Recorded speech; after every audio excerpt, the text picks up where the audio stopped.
welcome live here from the AHDB tent at Groundswell for the AgriLeader Circle. Very good evening to you. We've had a fantastic day meeting farmers, meeting industry with this great vibe we've got here. Yeah, hasn't it been fantastic, Isaac? I've seen lots of different seminars. I've heard lots of fresh perspectives, and we've got some fresh farmer-led perspectives tonight. So no pressure, guys. We're going to be hearing from this team, and we've been instructed not to pay any attention when Sophie arrives a little bit late. So if that happens, we'll make sure we draw a bit of attention there. So if you tune into Sophie's live stream, she will be here soon, we're told, so we'll give her a nice clap when she comes in. So perhaps we'll start off by introducing ourselves. I'm Tom Martin. I'm a relatively regenerative farmer just west of Peterborough. But why don't I hand it down to the people we really want to hear from? Hannah, why don't you start? Give us a little bit of an intro. I like the relatively regenerative farmer. I think I'm going to still like also relatively regenerative farmer from Northamptonshire. You're peri-regenerative. Peri-regenerative from Northamptonshire. Got arable mainly, but also a few sheep just to keep the dogs entertained mainly. But also do they have names? Crops. No. Is that an aspiration? Let's not talk about my sheep. But yeah, and I will say that's by night. By day, I work for Oakbank, so we create habitats on farms across the UK. Anna, that's a bit loud. Just give us, if somebody's watching you on somebody else's handle, what's your social handles? Oh gosh, well, it's Monsieur Bienvenue on Instagram, and I think cereals. Can we just pause with that for a moment? Monsieur Bienvenue. Yeah, Hugo. That's fantastic. I love it. It's cheerful. Sorry, keep going. It's positive. It's just how we are today. So yeah, that's on Instagram, and then Cereals Anna on Twitter, although I have, or X, but I haven't been there for some time, I have to shamefully admit. Yeah, those are the two main ones. Fantastic, thanks, Anna. Well, let's keep moving along. Ben, why don't you give us a little bit about you? Cheers, Tom. Yeah, I am an organic farmer, so I can't call me. I don't like calling myself a regenerative farmer because I've got no. I need metrics. I need someone to tell me that I like measure something. I know I'm an organic farmer because I like pay some money and I go through a checklist of things every year.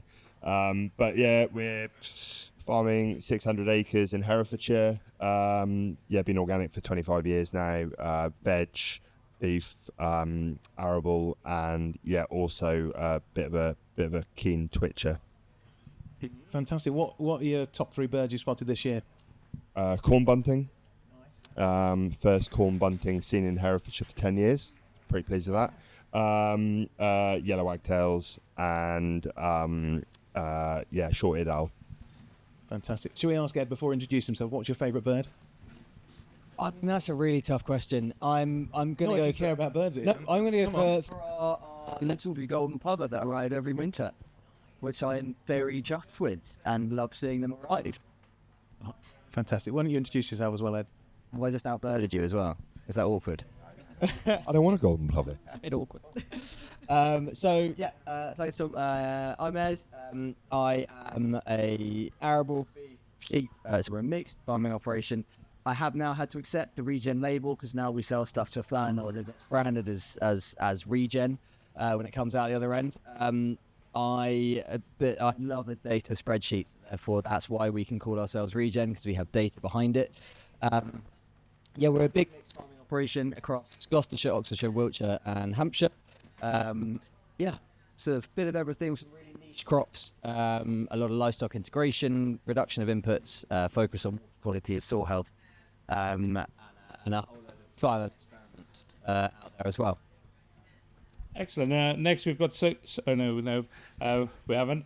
I'm Isaac. I'm Isaac AgriLeader on socials and stuff, but I'm not big on there. Just to say, wherever you're watching, send your questions in. There's somebody monitoring that. They'll send it on to me, and we'll ask the panel. So fire in your questions. That's what makes it live. So send that in. We'll introduce Sophie when she comes one day. To the panels and to all of you, just for people watching out there, what does regenerative agriculture, agroecology mean to you? What's the principle behind it? What does it mean for you personally? Go for it. Fair enough. So for us, regen means that the environment in which we are farming in Is it actually working? The environment that we're working and farming in is improved by what we do. Is it right? How's that? Sorry. The environment that we're farming in is improved by the work that we do.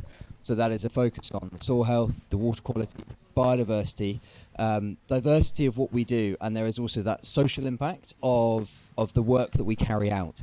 So that ends up that social impact of what ends up on people's plates in front of them is a really important thing for me. Whether that is pork, beef, sheep, arable crops, etc.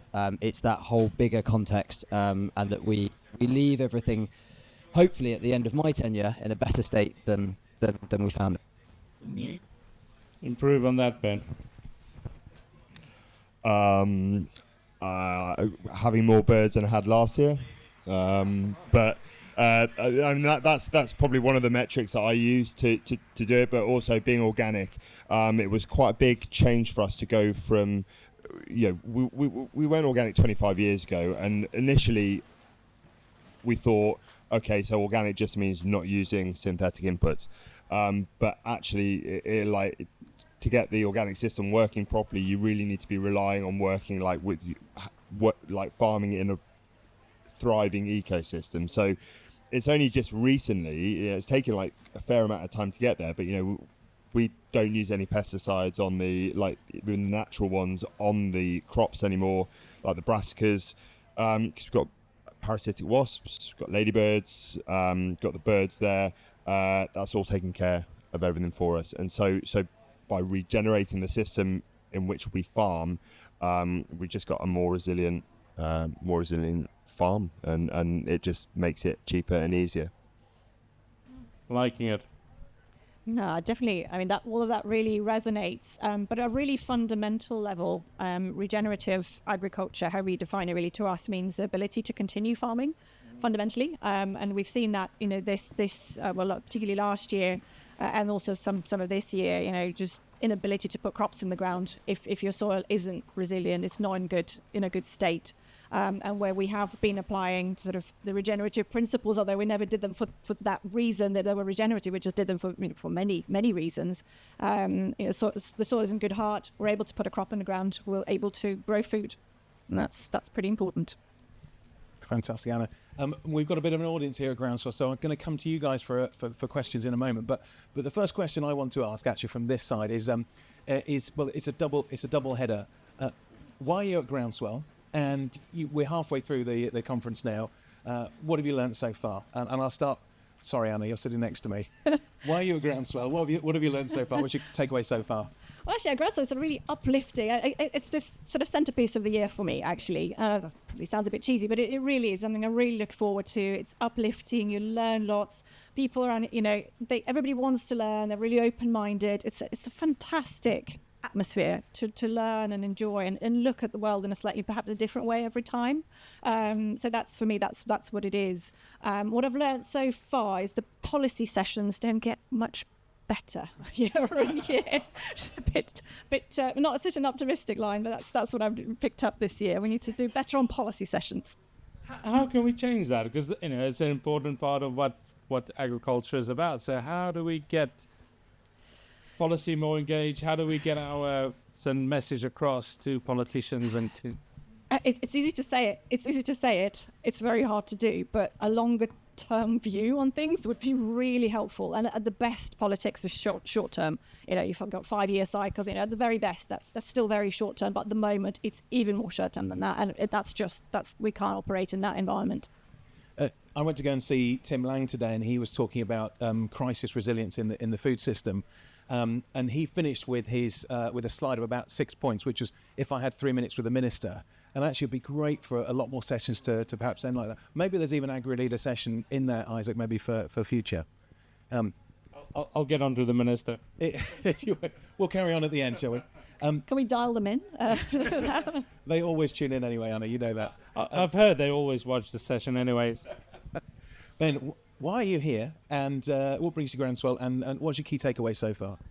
It's always a bit of a tricky time for me to get away, because unlike the conventional harvest times when people usually kick off after Groundswell finishes, we've been picking veg since the beginning of June, so I always like feel a bit guilty coming away. But like Anna said, it's that sort of like middle of the year, like, as farmers we can be sort of fairly isolated, so like with our working, and I stay in touch with loads of people on social media. Like I met Ed on social media, just chatting farming nonsense. There's loads of people here. And then we come here and everyone meets up and you just end up chatting and talking, and you like go to a couple of sessions that are really good, but it's the bits in between where I think you have the most important conversations. Yeah, my wife said to me, surely you don't talk about farming all the time. And she came a couple of years ago and she's, you actually do? Said, yeah, we do. She hasn't been since. I think she's had enough of my chat. Ed, why do you come to Groundswell? If I'm honest, one of the reasons why I'm here, not to mirror these two, but is that learning and that education for me. I've been lucky enough to be asked as a speaker here for the past, I think, 4 years in a row, and as much of an honour as that is, actually, I always come away having learnt an awful lot by listening to other people. There's a free ticket as well. It's not. He still has to pay for the sauna. I still have to get myself here. Thank you. Yeah, I've always taken away an awful lot from listening to conversations to it's that thing of that chat this evening with someone who I bump into who works for a company I've never heard of before, but suddenly sparks an idea in me that I can then go home and, having done a session this afternoon on teamwork and how I've brought the team along, where I go home and then annoy the team and go, I've had a really wild idea that you've got to put into action and I'd like to see these results. Go for it. So what are you going to be annoying the team with after? Yeah, I know we're only at the end of day one. To be fair, I have listened to a really good talk by Ian Wilkinson. Ian Wilkinson was on a panel today talking about the use of glyphosate, and it wasn't nearly as contentious as I was really hoping. If I'm honest, I was hoping for some more barracking from the back. But actually really sparked that thing of I talk a good game when it comes to our reduction of inputs, but I'm still pretty heavily reliant on glyphosate as a first port of call when it comes to weed control pre-drilling, and I'd like to move away from that, and it's looking at how we can do that or how we can maybe try and mitigate that, and that's I think quite an important thing for us as a regen. It's our one big stumbling block that's very easy to pull us up on is our use of glyphosate. That's right. They were saying during that session, of course, that we've got glyphosate for another 8 years and we're not guaranteed the renewal. So kind of to Anna's point of looking in the longer term, they were really started to prepare for that. So that was a great thing. I wonder if there are any questions from the audience. We are ruling out questions about wardrobe and skincare routines. Any question? Yeah, I can do a plug for some for wardrobe or skincare. wardrobe. Do you want to come up and use the mic there? Thank you, Alan. And to Vix. Yes, good evening. Yeah, hi. So Richard Godwin from RAGT. So I'd like to ask the panel, what's the biggest surprise, good or bad, you've had since you moved to organic or regenerative? And what single piece of advice would you give anybody considering to do the same? Thank you. Brilliant question. You can get to sit in my seat for that, I think, to be honest. Thank you. Yeah. There's a couple of drawing a breath here. I'll start. This is the thing that sometimes gets me into trouble when I say this, because I'm not supposed to say this as a farmer, is we are now 11 years through our sort of regen journey, and it's an ongoing journey. We are now more profitable a business than we've ever been before. And that goes against most of what farmers like me to say, because we're all supposed to slightly toe the party line of it's terribly hard and you don't make any money. We actually do, because we've got a system that works and supports us and the environment in which we work in and the people that work with us and in it. So that's been my sort of, our sort of biggest win so far, I'd say. Do you think, because there's a big debate or some discussion around should we get paid a premium for regenerative ag? How do we capitalize on that? Do you think in the system, just because there's lower inputs and it's better for the environment, and you're making more profits, and where does that balance lie? So that's a great question. It's part of what I strongly believe is that the products that we produce out of our farming system should be available to everyone and anyone at exactly the same price as they are now. So I have a mythical person in my head when I'm sort of thinking about things at home, that what we produce, whether that is wheat for Warburtons, whether that's wheat for McVitie's or for Jordan cereals, etc., who we supply for, is that has to be available to my mythical person. He's a single working parent. He lives in the middle of Bristol, who on their way home at night from work needs to pop into the local supermarket, whatever variety that may be, and pick up their food, because they don't have the luxury of going to a farmer's market on a Saturday and buying a £5 loaf of sourdough and some lovely hand pasteurised cheese. That's lovely when it comes from a regen perspective and has a great story and a great narrative, but that's not helping people, and it's not helping the mass acceptance of regen as a system. So our benefit is the fact that we have a system that's more resilient and more cost effective, so I can afford to sell our produce at exactly the same price but make a better margin and still end up with it in front of people every day of the week.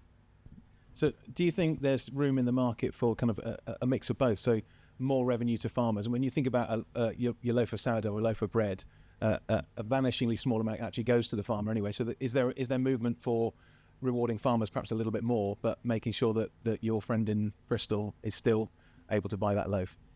There is, but I think it's a very important thing of looking at the rest of the supply chain. For us to succeed, we need to bring the rest of the supply chain with us. I'm very lucky. We've fostered an incredibly good relationship with our local flour mill, Groundswell Flour, where Bertie and I, our dream and our drive is aligned as to where we want to end up. And it's very important that for Bertie, the flour is still acceptable as a price, and he's still making money when it comes to it. But actually, running a flour mill is not a cheap operation. I know what he pays me, and I know what he sells his flour for, and I also know the bit in the middle, which is there isn't much profit in it for him either. His margins are as tight as ours when it comes down to it. So I think, yes, a true cost to the farmer is important, but not at the expense of the consumer. Because otherwise what we end up doing is I'll end up producing stuff under a regen brand that has to fight against Ben's organic stuff. And if I had the choice between the two, I'd probably then go for organic over regen. So that's my take on where I think we should pitch ourselves. Love it. So one of the parts of Richard's excellent question was, what advice would you give? I think that was right with it. Yeah. Let's go to Ben. Anna, do you want to share what advice you'd give? What advice did I give? Well, I think one of the things I found really surprising at home, certainly in terms of this concept of regenerative agriculture, is the speed at which mindset shift can happen. I think we always think, it's very it's going to take so long time, and people don't want to do new things and so on. But actually, when you can demonstrate the benefits, and it's actually surprisingly easy to demonstrate a lot of the benefits of this, the mindset shift comes much quicker, and that's really been surprising. So I think my kind of what I've learned and my advice would be to really look at what are the benefits. Can we measure it? Can we show it? Can we demonstrate it in the simple terms? That's a very powerful thing. Just attempting to out-cheese you. You were talking earlier about regenerative farming. I think one of the characteristics of a regenerative farmer is happiness. I've really seen that around the site today and for the last few groundswells. And look at these guys. Look at the big cheesy grins they've got on their faces. But I think that's right. I think our regenerative farming is the kind of outworking of a happy heart. There have been academic papers on that. So that there have been people who have studied it and have demonstrated that. So yeah, absolutely true. Ben, go on, go for that now. What's your bit of advice for heart happiness? Or for regen. And I think it's sort of like partly connected, but I think for me, it's really that's sort of like really connecting me to it was discovering this love of birds and birds on the farm, and understanding what we actually have on the farm, because I think quite often we can be very focused on going out there and going about our daily lives. Loads of people here will be either in mid-tier stewardship or SFI. You have your wild bird seed mixes, and you will see these birds, but a lot of us don't actually know what they are. You can't tell the difference between a meadow pipit and a skylark or something, and I find that by actually learning to identify them and knowing what habitats they actually thrive in, you actually understand how the things you do on your farm actually affect those populations of birds, and you really start to understand your farm in relation to the natural world. Brilliant. Gabe Brown today, and I was lucky enough to hear him talking. And so when we regenerate soils, when we regenerate farming, we don't just regenerate the soils, we regenerate families, we regenerate communities. And that's kind of the feel of this whole movement. I was lucky enough last year to hear Crystal McKay, Canadian, and happy Canada Day for all of our Canadian friends out there. Hey, Sally! And she was, and part of her talk was, we had the Spanish flu and the First World War, and after that we had the swinging 20s, and then the Depression and the Second World War, and then we had and Vietnam in the 60s. So maybe this is the start of something big, like the next revolution. Wouldn't that be great if that started here? I don't feel like I'm swinging that much at the moment, but it would later in the earthworm arms. On the other hand, actually, farming is all about optimism, isn't it? Because if we didn't have optimism, I mean, you wouldn't put a seed in the ground and hope that it grows, would you? Or like it's the most optimistic thing that we can do. It's like, how many years have you gone like, well, the weather couldn't get any worse than this? That's right. There was another question. There's a hand up here. Yeah, sorry, you said. Tom. This is a question about livestock integration into an arable system. I have tried to do it for the last 3 years and aborted each time. So I was hoping for a bit of advice on how you decide when to do it and when not to do it. What kind of livestock specifically? I'm looking at sheep, cover crops over winter. And you're looking at lambs or ewes or? Yeah, lambs, heavy clay soil. I'm worried about poaching happening and just causing more damage than the benefit that I get. And I think you do it quite often, so I was quite interested. I feel this one's really aimed at me. So yeah, livestock integration is a key part of what we do. And when it comes to heavy ground, we are based up on the Cotswolds, but we also have some delightful stuff which, if you cut out into cubes on a wet day and left them in the sun like this, you build a house out of them about a week later. So there's a whole load of things that we have to get right. It's first off looking at your seed choice. So looking at what you put in there from a grazability point of view, you want something that produces a lot of biomass, but also a lot of underground rooting to allow that water infiltration, water percolation into the soil profile. So if you are there in November and it decides to give you 60 mil of rain overnight, that actually you've got a root structure that allows some of that to percolate faster, that you're not looking at surface pooling. So that's things like in the mix, like mustard or fodder radish. If you want to be really swanky, a tillage radish, but I'm too tight to pay for that seed, so we don't worry with that. When it comes to looking at how you deal with your soil, you've got to also look at the soil structure element of it. So it's making sure that actually your soils are in good enough state to hold livestock on top of them. It's all part of the bigger picture. You can't try and go, let's say, to direct drilling, reduction of inputs, cover cropping and livestock integration all in 1 year and expect everything to work well. It's taken us 12 years to get to where we are, and it is, as I said before, we're still on a movable journey, and we still learn things and get things wrong. So it's making sure your soils are in good condition. You've got the right mix for what you're after when it comes to grazing, for grazing sheep, and also always have an escape plan. So all of our outline always have an escape plan for everything. It's a good mantra for life, to be fair. Always have pull the ripcord for emergency exit. Is that there is always something that isn't a cover crop that we can put sheep onto. So, for instance, if it does decide to give us 100 mil of rain overnight, which it did in November, I think, last year, every single farm has a block of grassland on it that we can escape onto. To get them off the fact that they might be paddling crops into the ground or they might be making a mess. When we're grazing cereal crops, it's always having the next 2 to 3 fields fenced in front of them that we can bounce them quickly. It's boring, it's admin heavy. Shepherding team hate it. They sometimes hate me, quite rightly so. But you can bounce them a day in a field and hope that then you've got 4 fields ahead of you. You can allow the weather to settle and go back round and graze them properly. So I'd say those are the 3 pretty key things. And I would say, take heart. Those 4 years are not years of failure; they're years of learning. And you'll no doubt have learned things, even if we learn what not to do or how we get it wrong.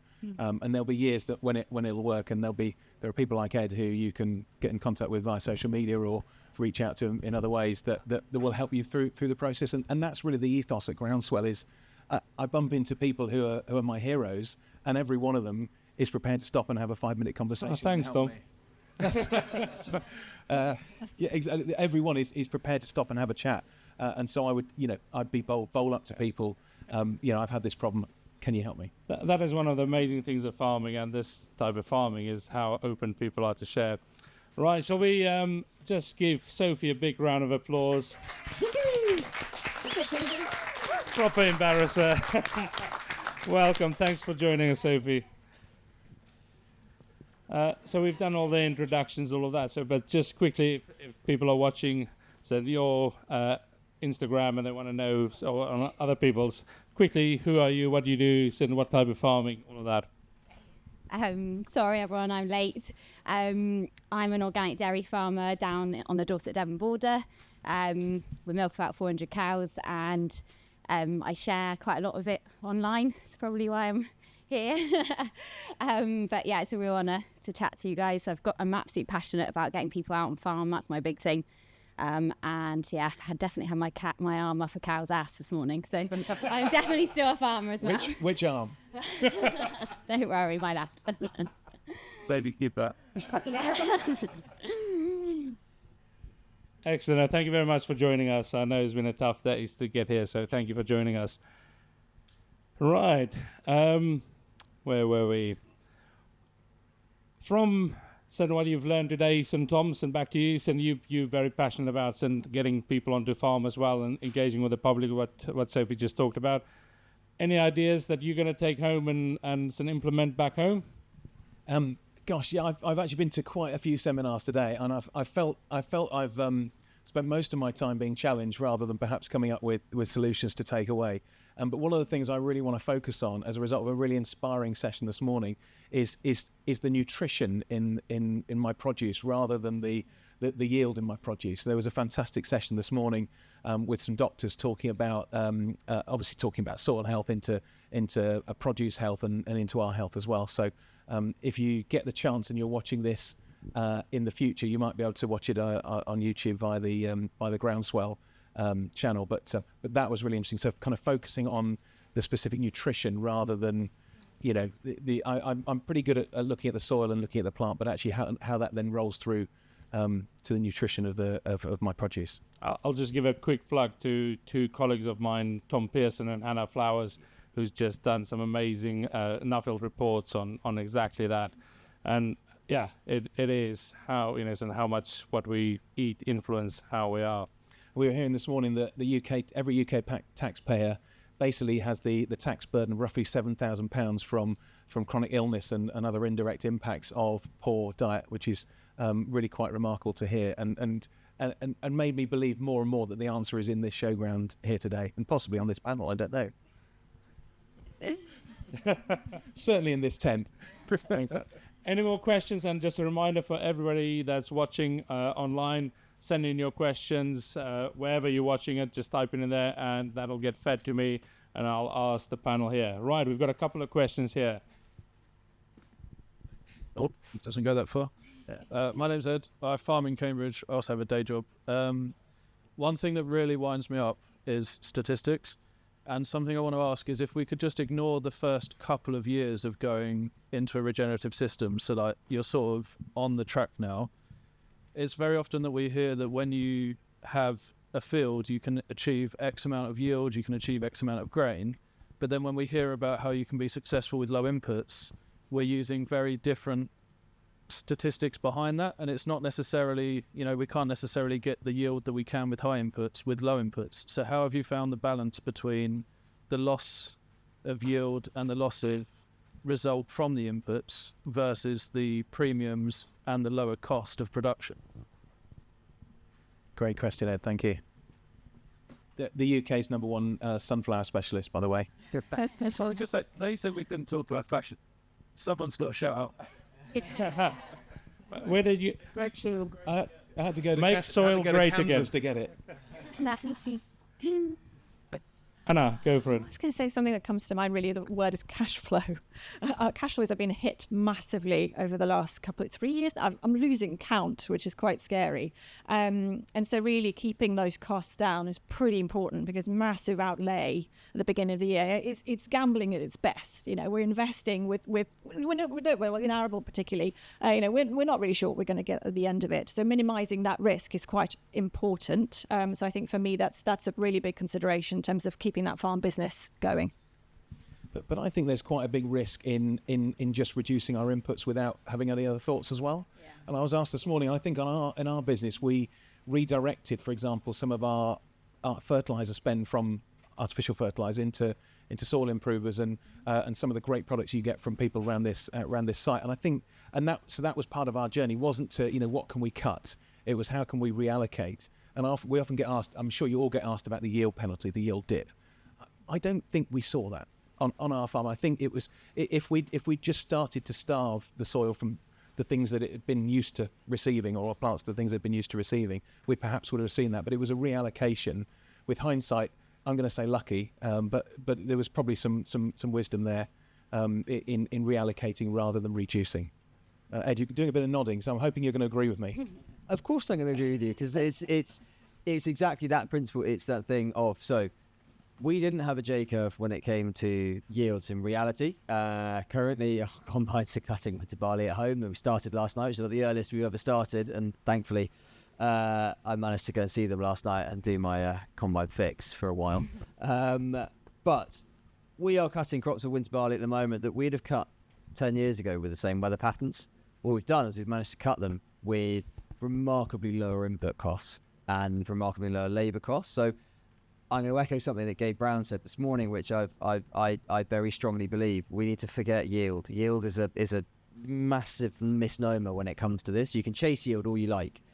It's not about yield, it's about margin for us as a business. So my father, I think I was about 17, 18, I think I was about 18, working for a massive local contractor, because I was told to go and break other people's machinery rather than our own as a student, and hit other people's gate posts, not our own.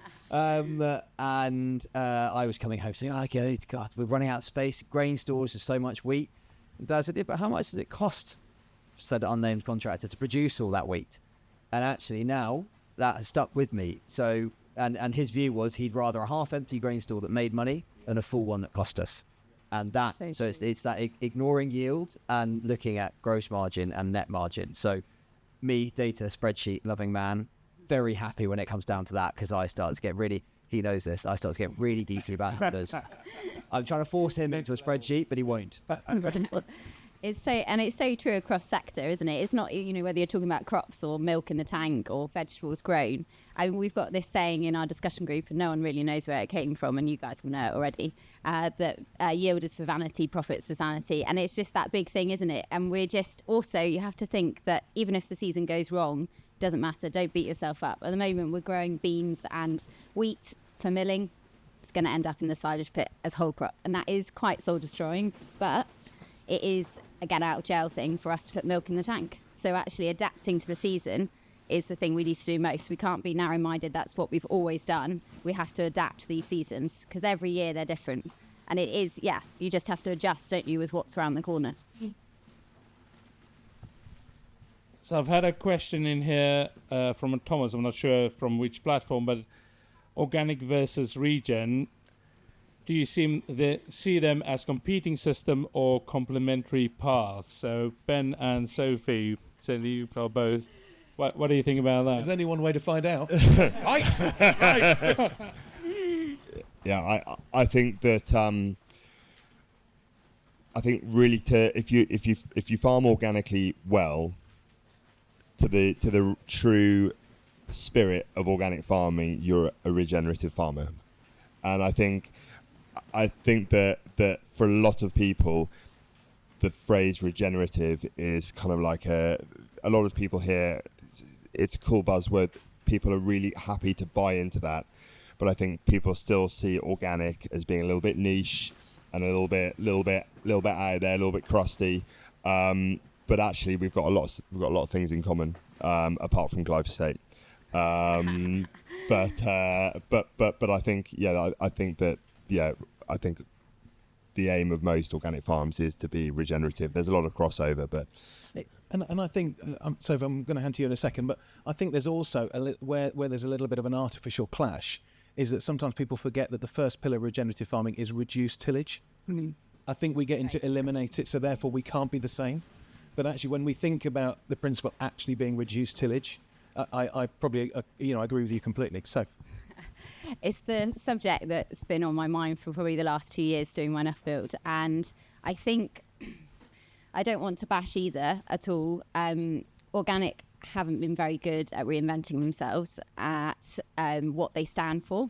So regenerative has become really sexy, really exciting, hasn't it? It kissed the ground. You only have to look at the films. You don't really want to look at who paid for them, but that's a different case. But organic hasn't really adapted to the times. They've just rested on their laurels. And actually, it was the first time I was in Taiwan for the International Organic Conference, and it's the first time we got them to write a statement from the organic associations around the world to say, actually, as organic farmers, we are regenerative. And that's the first time, but how many years too late are we with that? So we haven't adapted, we've just rested on what we were. So I do believe, like Ben, if you're farming organically well, you are automatically regenerative, but there can be some farming practices organically done badly. And that's where the dilemma comes up. Same with regenerative. And to quote, controversially, to quote John Pawsey, who was on this panel a couple of years ago, very well-known regenerative farmer, and he said, organic farmer, sorry, he said organic farming's a failure. We've been here for decades, and we're only 3% of the market. And that's a real challenge to us all. But I think the spirit of optimism is that the rising tide gathers all boats, in that the interest in food, in health, in soil, it is actually, it provides a platform, an opportunity for organic, regenerative, biodynamic, all the pieces and other tents around here. Insert other name here. Well, ultimately, it's all about outcomes, isn't it? Yeah. So that's the key thing. Completely agree. Excellent. I think we've got another question here. Hi, Lizzie McLaughlin, podcaster. So I guess my question follows on really nicely from what you just talked about, because I want to talk about regenerative agriculture as a marketing tool for the consumer. So you see it on some campaigns, for instance, like McCain use it quite a lot. And I guess my question is, especially because you've been a little bit varied on whether you want to be labelled regen or not, do you think it's a really useful tool to label things as regen in terms for the consumer? Is it a good thing that we're having these discussions? It's, engaging consumers with really amazing things that farmers are doing and having conversations, or is it perhaps dangerous and confusing because it doesn't necessarily have parameters across the board like something like organic? I want to jump straight in there because that's my whole reason, as I said at the beginning, why I don't like really calling myself a regenerative farmer, because I haven't, unlike Ed, who's got all his spreadsheets. I mean, I can say, I've got some more birds, or I've got some more of this, but like, unless someone is like coming and like putting a stamp on something and saying you are certified regenerative, I feel uneasy with the amount of it could essentially be seen as greenwashing by a lot of brands by slapping the name regen, because it's not a protected name. There is no policing around it. They don't have to justify their claims at all. So from my perspective, the reason why I am reticent but accepting of the regen label is for both sides of the story. I think it's very important that there is a message out there, because it does grab people's attention, and there is a vaguely basic understanding that regen ag is better than conventional.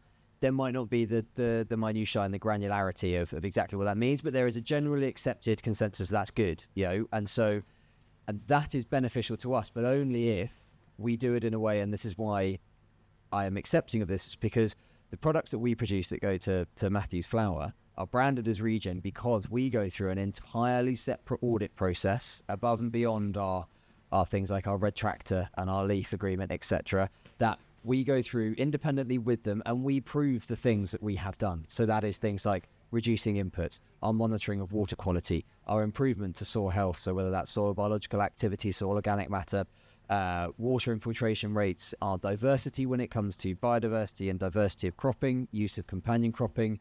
So I am happy for our stuff to be branded Regen in that respect, because there is an independent audit process that we have been through now 4 times, I think, which tracks data and shows real outcomes. It's not just a case of, we're going to call it Regen because it sounds sexy and cool and people will buy more of our stuff. But I'm admitting it. You audit for that?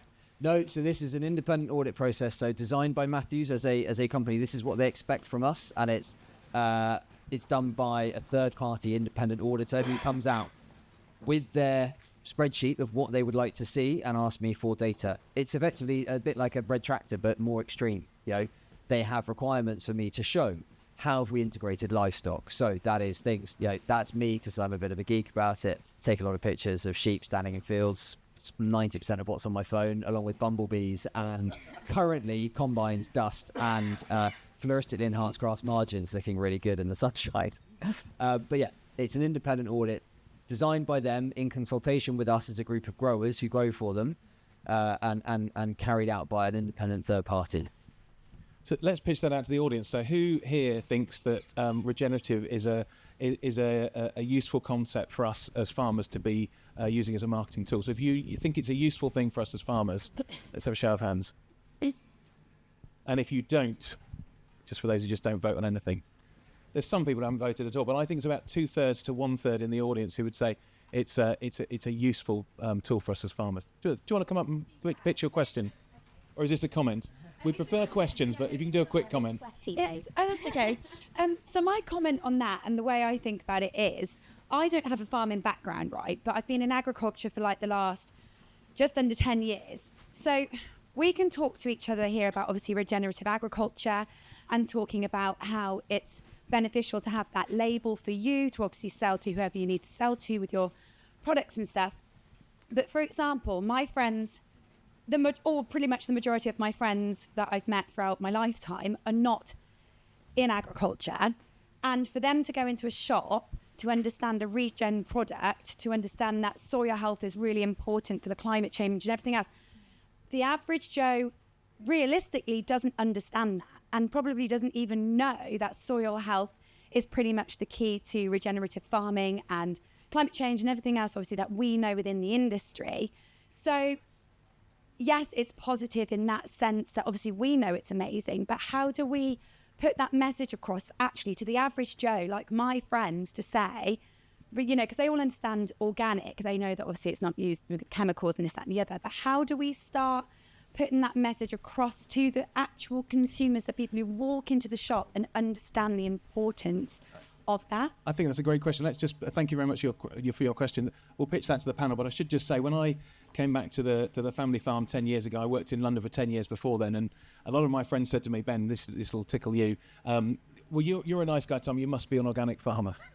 And I said actually, I'm non-binary. I'm a regenerative farmer. I'm using organic principles. I'm using conventional principles, but I'm sitting in this place in the middle that's sometimes quite hard to describe. So what do you think we need to do, panel? What do we need to do to take that forward, or do we just abandon it?